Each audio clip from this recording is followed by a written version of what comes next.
Good morning student. आज physical chemistry शुरू करते हैं अपन। और फिजिकल केमिस्ट्री के अंदर आज का टॉपिक जो है वो पढ़ते हैं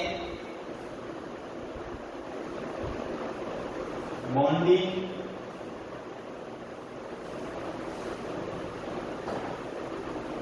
इन द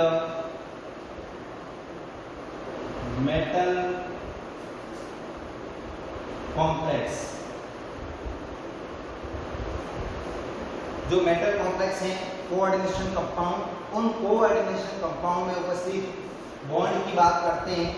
अब देखो कोऑर्डिनेशन कंपाउंड जो होते हैं उसमें उपस्थित जो बॉन्ड है उस बॉन्ड को अलग अलग प्रकार से समझाया जाता है। सबसे पहले वर्नर ने एक थ्योरी दी थी जिसको आपने सेकेंड ईयर में पढ़ा ही था कि किस प्रकार से उसमें आयनिक कैरेक्टर होते हैं, किस प्रकार से उसके अंदर दो प्रकार की वैलेंसी होती है। उसके बाद वर्नर थ्योरी के बाद में दूसरे बीबीटी थ्योरी आई। बीबीटी थ्योरी को भी अपन ने सेकेंड ईयर में पढ़ा था कि बीबीटी थ्योरी में किस प्रकार से बॉन्ड का फॉर्मेशन होता है, लिगेंड किस प्रकार से जुड़ते हैं, इलेक्ट्रॉनों का स्थानांतरण कैसे होता है। थर्ड ईयर के अंदर अपने को जो पढ़नी है वो पढ़नी है तीसरी जो थ्योरी है वो है सीएफटी थ्योरी। कौन सी है? CFT theory. CFT crystal field theory. CFT crystal field जो थ्योरी है, इस क्रिस्टल फील्ड थ्योरी को अपने को पढ़ना है। अब देखिए ये क्रिस्टल फील्ड जो थ्योरी है, इस थ्योरी की कंसेप्ट क्या क्या है, इसकी जो इम्पोर्टेंट पॉइंट्स हैं वो इम्पोर्टेंट पॉइंट कौन कौन से हैं, इम्पोर्टेंट पॉइंट महत्वपूर्ण जो बिंदु हैं वो कौन कौन से हैं।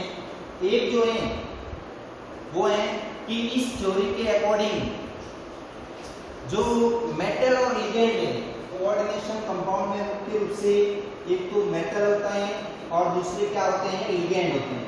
तो मेटल और लिगेंड के बीच में जो बॉन्ड बनता है, इन दोनों के बीच में इस प्रकार से जो बॉन्ड बनेगा वो उस बॉन्ड को क्या बताया, 100% आयनिक नेचर का बताया गया है। इस थ्योरी के अनुसार कहा गया है कि मेटल और लिगेंड के बीच में बनने वाला जो बॉन्ड है वो 100% कैसा होता है, आयनिक बॉन्ड होता है। और ये जो बॉन्ड है वो किस प्रकार से होता है, जो लिगेंड है उस लिगेंड में देखो, लिगेंड मुख्य रूप से या तो नेगेटिव आयन हो सकते हैं या फिर क्या हो सकते हैं, मोस्टली न्यूट्रल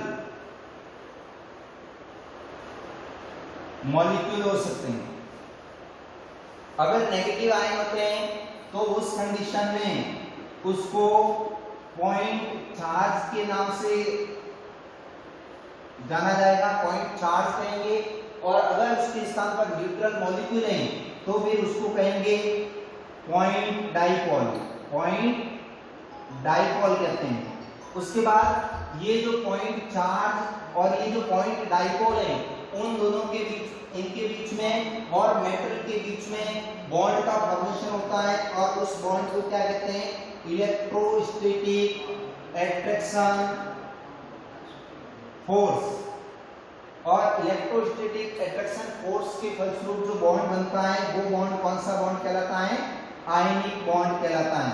जैसे कि एक एग्जाम्पल के तौर पर अपन लेते हैं, मान लो कि ये यौगिक है CO NH3 6 3+। जैसे कि ये कंपाउंड है, इस कंपाउंड के अंदर मेटल कौन सी है, ये CO है, कोबाल्ट। और लिगेंड जो है वो कौन से हैं, अमोनिया है। लिगेंड जो है वो लिगेंड यहाँ पर कौन से हैं, अमोनिया। लिगेंड के रूप में कौन काम कर रहा है इस यौगिक के अंदर, अमोनिया। अमोनिया किस प्रकार का लिगेंड है, न्यूट्रल मॉलिक्यूल है। मतलब इसको किस फॉर्म में अपन कहेंगे, पॉइंट डाइपोल। क्या कहेंगे, पॉइंट डाइपोल कहेंगे। ये जो अमोनिया है, ये अमोनिया क्या करता है, अपने इलेक्ट्रॉन किसको दे देता है, मेटल को दे देगा। और मेटल को जब देगा तो इन दोनों के बीच में, इसके बीच में, मेटल के बीच में और इस अमोनिया के बीच में बॉन्ड का फॉर्मेशन होगा। और ये जो बॉन्ड होता है इस बॉन्ड को क्या कहेंगे, आयनिक बॉन्ड के नाम से जाना जाएगा। और कौन सा आकर्षण बल लगता है इनके बीच में? इलेक्ट्रोस्टैटिक अट्रैक्शन फोर्स जो है वो पाया जाता है। इस प्रकार से ये कितने हैं? 6 हैं और 6 लिगेंड के बीच में इसी प्रकार से बॉन्ड का फॉर्मेशन होगा। ये तीसरा, ये चौथा, ये पांचवा और ये छठा। इस प्रकार से जो बॉन्ड है उस बॉन्ड का फॉर्मेशन इस प्रकार से होगा। ये मतलब ये जितने भी बॉन्ड बन रहे हैं किसके बीच में? मेटल और लिगेंड के बीच में। उन सभी बॉन्ड को कौन सा बॉन्ड कहा है इस थ्योरी में? आयनिक बॉन्ड कहा है। जबकि इससे पहले अपन ने सेकेंड ईयर में पीपीटी पढ़ी थी, उसमें यही जो बॉन्ड है इस बॉन्ड को किस नाम से उन्होंने बताया था? कोवैलेंट बॉन्ड के नाम से बताया था। इसी प्रकार से एक और एग्जांपल लेते हैं अपन, जैसे कि ये है, मान लो कि FeCN6 3-। तो यहाँ पर मेटल कौन सी है? Fe है, आयरन है, और लिगेंड कौन से हैं? Cm- है। कौन सा है? Cn-। मतलब नेगेटिव लिगेंड है। और जब नेगेटिव लिगेंड हो नेगेटिव आयन के रूप में, तो उसको क्या कहेंगे? पॉइंट चार्ज के नाम से कहेंगे। यहाँ पर भी कंडीशन वो की वो जिस प्रकार से यहाँ पर था, ये जो पॉइंट चार्ज है वो अपने इलेक्ट्रॉन किसको दे देंगे? मेटल को दे देंगे। और मेटल को जब दे देंगे तो इनके बीच में इलेक्ट्रोस्टैटिक अट्रैक्शन फोर्स लगेगा और किसका निर्माण हो जाएगा? आयनिक बॉन्ड का निर्माण हो जाएगा। ये इस प्रकार से एक बॉन्ड बना। और ऐसे भी ऐसे कितने? 6 हैं। तो 6 के बीच में कितने बॉन्ड बन जाएंगे? 6 बॉन्ड का फॉर्मेशन हो जाएगा। इस प्रकार से ये बॉन्ड बन जाएंगे। ये पांचवा और ये छठा बॉन्ड, ये 6 बॉन्ड बन जाएंगे।